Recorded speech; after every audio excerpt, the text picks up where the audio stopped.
Hi hello నమస్తే నేను మీ positive review విత్తునం ప్రతి ఒక్కరు ఛానల్ సబ్స్క్రైబ్ చేసుకుని బెల్ ఐకాన్ క్లిక్ చేయండి. ఇన్స్టాగ్రామ్ లో ఛానల్ ఫాలో అవ్వండి. నిన్న ఏదైతే నామినేషన్స్ జరిగాయో రీతుకి వచ్చి ఐషా నామినేట్ చేయడం జరిగింది. ఆ నామినేషన్ ఐషా చెప్పిన పాయింట్స్ అయితే ఓవర్ యాక్షన్, అది ఒప్పుకోవచ్చు.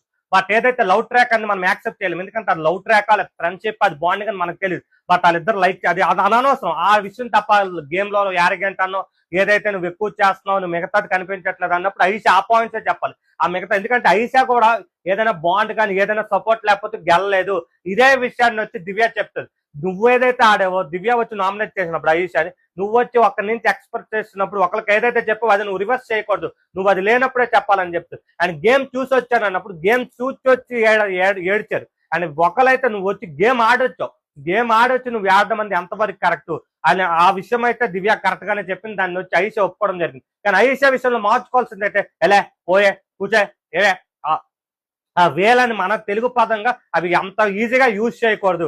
అండ్ రీతు నామినేషన్ ఒకటి ఉంది రాము దగ్గర, అదైతే కరెక్ట్ కాదండి. నాకైతే ఎంత చిరాకు వేసిందంటే లైవ్ చూసి చెప్తున్నాను. అండ్ వచ్చి ఎపిసోడ్ లో కూడా కొంత తీస్తాడు కానీ నువ్వైతే కనిపించట్లేదు రాము. నువ్వు వచ్చి ఏదైతే ఉంటున్నావో నువ్వు సేఫ్ గేమ్, నువ్వు వచ్చి సపోర్ట్. అసలు రాము ఎక్కడైతే సపోర్ట్ తీసుకున్నా నాకు అర్థం కావట్లేదు. రాముకు నేను రాము పరంగా నేను చూసిన గేమ్ పరంగా చెప్తున్నాను. ఈ రోజు వరకు రాము ఒకరి దగ్గర సపోర్ట్ తీసుకోడు. బర్నీ గారే అతనికి ఎవరు లేరని చెప్పి సపోర్ట్ చేయడం జరిగిందే కానీ నీకు వచ్చి ఫస్ట్ నుంచి సపోర్ట్ ఉందని రాము ఓపెన్ గా చెప్పాడు. నువ్వు వచ్చి ఏదైతే ఇది చేస్తున్నావో నువ్వు ఆ పర్సన్ లేకపోతే నువ్వు గేమ్లు ఆడలేవు అని చెప్పాడు. అది కరెక్టే కదా. అండ్ రాము వచ్చి లైవ్ చూసిన తెలుసు ప్రతి ఒక్కరికి. నేను ఎప్పుడైనా ఒకరికి నామినేట్ అడిగానా, వాళ్ళకి వచ్చి సపోర్ట్ అడిగానా, వాళ్ళకి వచ్చి ఇమ్యూనిటీ పవర్ అడిగాను అని చెప్పి ప్రతి ఒక్కరికి లైవ్ చూసిన వాళ్ళు ప్రతి ఒక్కరికి అడిగాడు.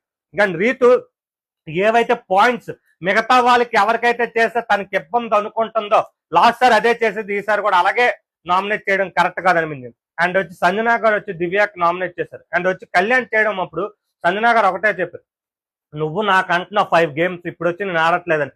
నేను నా గేమ్ ప్లాన్ మార్చుకుంటారేమో అది మనకు తెలియదు. బట్ తను వచ్చి ఏదైతే తనుజాకి చేస్తున్నానో అది చేయకుండా సంజనా గారికి చేయడం అయితే కరెక్ట్ కాదు. అండ్ వచ్చి ఏదైతే తప్పుడు వచ్చి కరెక్ట్ గా సంజనా గారు బాగా చెప్పారు. థర్డ్ అండ్ ఏదైతే వీక్స్ వరకు నువ్వు వాడలేదో తర్వాత తనూజ ఒక సెలబ్రిటీని పట్టుకుని చుట్టూ తిరిగావు. ప్రియా వెళ్ళిపోయాక నువ్వు గేమ్ మొదలెట్టి అంతవరకు నువ్వు వేటాడేవా అన్నప్పుడు కరెక్ట్ గా చెప్పావు. సంజనా గారు మాత్రం దివ్యాకైతే అందరూ లేరని దివ్యాకి వేయడం అయితే కరెక్ట్ కాదనిపించింది. అది వేసాక దివ్య సంజనా గారికి ఒకటే నాకు అర్థం కాదు, అది ఓపెన్ గా చెప్పేస్తారో అది అదేటన్నా ఒక కామెడీగా సర్కాటేసమో అర్థం కాదు.